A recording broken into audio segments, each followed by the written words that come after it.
Welcome. My name's Erin Rival. I'm here with Real Kids, Real Faith, and my colleague, Karen Marie Eust. And today we're talking with Dr. Lakeisha Lockhart, who studies creativity, embodiment, and spirituality across the lifespan. So Dr. Lockhart, welcome. We're so glad that you could join us today. Thank you for having me. Yeah.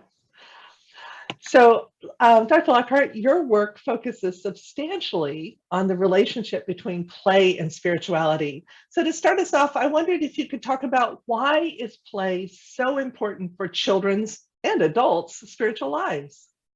Absolutely. Thank you. So play is, I believe play is essential.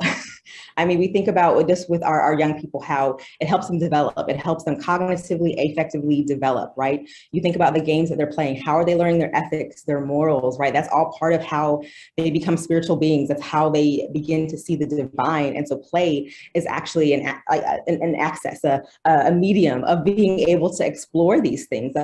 When you're playing house, what does that mean? How does that work? Or if you have to problem solve in so many different ways. And play is one of those things that helps us remember, well, if we're going to identify in a certain way as Christian or as people that believe in divine, how do we choose to act? How do we choose to solve problems? How do we choose to go about things and include things? And play gives us space to explore, to try things out, to fail when it's not super big at stake. And so it allows us to do a back and forth, as Gadamer would say, or allows us to do some kind of exploring to go to decide if we want to fully go in or if we don't. So it just gives us space to be in a very real way, both for kids and adults. And so I think it is absolutely valuable as we think about who we want to be as people of the divine and how we choose to show up in the world and live that out. Play, I think, is an essential space to be able to allow us to express who we are and how we choose to live and to try different things on. Now, what is it that children teach adults about play? What don't they teach adults about play? My goodness, so many things. But again, I'll keep it short. The first one I always love is that I think children remind us that, and about play is that we have to trust our bodies, especially as adults. I feel like when we go later in life, we really stay in our heads so much, right? We're worried about job and bills, again, which we should, which is fine. But I think we also just forget that our bodies are part of this, right? When, we want to think about incarnational realities, we want to think about all these things about when the divine came and what it means. Our bodies are a part of that. And so how we treat our bodies, how we make time for our bodies, and when we don't make time for our bodies, how they shut down. I just think they remind us our bodies are part of this process and we have to value them in this process of play and the life and take care of them well, because it's the only one that we have. That's a big one for me. I think they also help us realize that fun and work don't have to be antonyms or oxymorons, that they can actually go together and to be. Our brain synapses have to move in a different way every time we move our body because our body and our brain are connected. So we're actually able to do more. Think about moments when you're stuck at a computer screen and you can't think about anything. You get up, you do something, you come back, it's suddenly there. That's the kind of thing that play does. And children remind us of that beauty. And I think more than anything, they remind us to wonder. They teach us to remember to be curious. The dinosaur might be a dinosaur today, but tomorrow might be a truck. And that's okay. And how do we lean into that wonder and that curiosity, not just about things and people around us, which again, I think helps us with a lot of the isms that we can have if we just choose to go to wonder instead of stereotypes. But also, I think when we think about the divine and who the divine can be in our lives and how the divine shows up in beautiful ways, to remember to stay curious, I think is so powerful. To turn to wonder instead of judgment, I think is so powerful as we think about who we're called to be in the kingdom and how we're called to sojourn with each other. And I think kids have the best way of teaching us this in so many ways. It's really exciting to think about how play might help us combat stereotypes. That's a cool idea.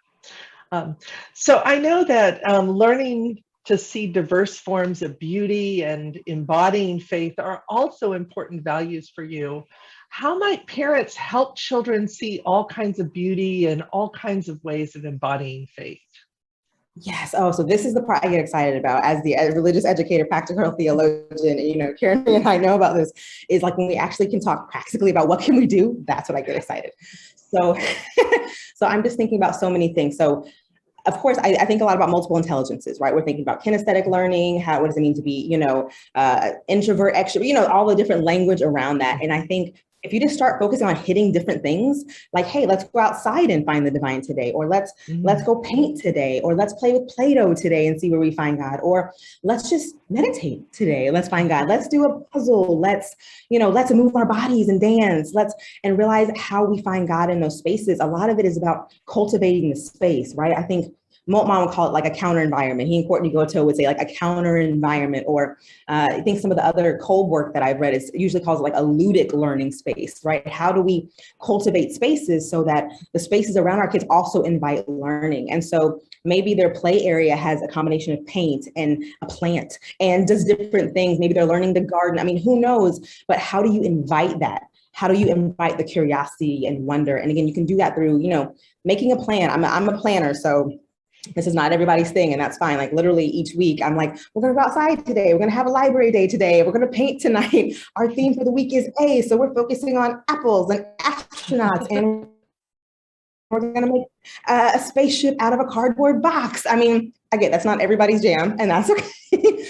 But I think being intentional about having a space where they can explore and then being open when they do, and helping them realize that the divine can show up in a multiple of ways in your body. You can really just start digging and using the things of everyday life, folding laundry. We have clothes, we're blessed. I mean, so many things that we don't think about in the everydayness of it that I think can be really powerful if we choose to turn to wonder and curiosity and see the divine and invite our kids into that space. I really love what you're saying about this embodiment of faith. And I'm wondering, what do children teach their caregivers about how to embrace an expanded sense of beauty and embodying their faith as well? Oh my goodness. Again, I feel like they teach us so many things. I think the biggest thing they teach us is to not be afraid to fail. I think when we're thinking about how we embody our faith, again, as adults, I feel like we've taken so much with us, is that sometimes we're thinking we're doing it the wrong way, or that we're going to fail, or that, we're going to let God down, or something of the like. But with kids, that's not something that's registered in their minds yet. They're just like, I'm going to keep doing it until I get it right. I can literally see my 2.5-year-old who will do a puzzle and he'll get frustrated at first. But then once he figures it out, he wants to do it 7 more times. Like he keeps wanting to do it over and over, no matter what. He's relentless. And I'm just thinking, what if I had that same mentality where I wasn't afraid to fail, where I was like, oh, if I get it wrong, that's okay. I can still keep going, or I can just find another way. And I think they help us remember that when we're embodying our faith, there's no one way to do it. We can do it by building Legos and talking about the divine. We can do it by making a meal. We can do it in so many ways. And I think we need to just be open and be a little more curious and fearless and say, we can find the divine in so many ways. It doesn't just have to look like I have to be in church in this pew and I have to read this bulletin and I have to say this prayer. But the divine isn't all things. Maybe it's a breath prayer today. Maybe it's a body prayer. Maybe, I pray while I'm walking, or maybe I have a relationship with the divine. I'm a dancer, so I would find God when I danced. Again, it's different for everybody. Or some people find God when they're gardening, realizing that it's okay to fail, but where do you find it? And not being afraid to try, I think is something they help us with when we're embodying our faith. And again, I think they just remind us to keep our hearts and mind open to the many ways that we can embody our faith. Again, it doesn't have to look one way, but it can be different. I have a student that loves puzzles. She doesn't like to move, but she will do a puzzle, and she finds the divine in puzzle making and what that means and how that helps her, create space and it makes a space more open for the divine to move in her life, and how she gets to hear the divine and speak. And it's just powerful and amazing. And I think they help us when we're giving them care, if we just let them lead instead of always trying to tell them, oh no, you're doing it the wrong way. Just let them go and follow their lead, lean into what they're doing. And I feel like they just open up so much to us. Again, some days it's a dinosaur, some days it's a truck. What if you go with it? Oh, it's a truck. Great. The truck has nice claws today. I mean, or whatever it is. But what does it mean to lean into that and to go with that? I mean, just to remind ourselves where curiosity can get us. What are we losing? I think we get so worried about, they're going to learn the wrong thing, but they're learning so much more. They're learning about imagination and curiosity and problem solving. And we could use more of that. Let's go back there. Let's remember that. Just lean into it. Don't block them. Just let them do their thing and just go their world. Just go with them. That's what they teach. Just so many things.